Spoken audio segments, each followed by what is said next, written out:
একদিন মুই আর মোর বেটা আমরা মেলা বাড়ি গেছি। মেলাত যে মোর পকেটত পয়সা নাই, মুই তো বেটা গেলা কিবা কবার না পাং। বেটাটা হলো মোক কয়, বাবা বাবা মেলা বাড়ি যাই, চল মেলা বাড়ি যাই। এই যে মেলা বাড়ি নিয়ে গেলুম।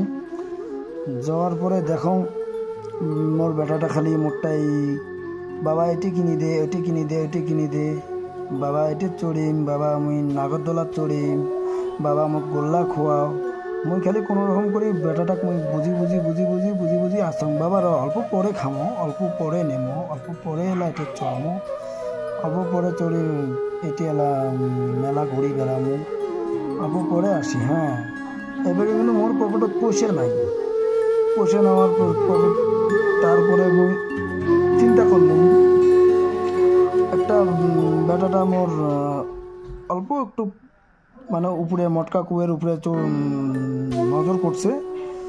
ইতিমধ্যে মুই হারায় গেলুম আর কি। মুই ফট করে লুকায় গেলুম। লুকায় যাওয়ার পর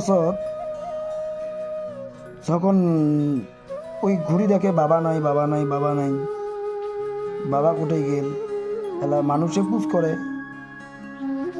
এই যে বাবু কি তুই কান্দিস কে? কয় কি মোর বাবা নাই। তারপরে কয় বাবু কান্দিস না কান্দিস না, এটি খা, গোল্লা খা, তারপরে বাবু মোগলাই খা, বাবু ডিম খা, কিচ্ছু না, কিচ্ছু খাই না বাবু। এটা হরিণের চর সবগুলো ফ্রি ফ্রি পাওয়া লাগছে।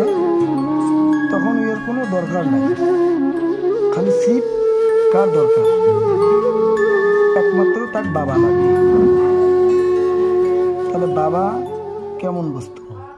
তার হলো একটাই দরকার, তার বাবা নাই, বাবা লাগে। ওই দিন সে বুঝলুম একটা ছেলের কাছে পৃথিবীর সবচেয়ে বড় সম্পদ তার বাবা।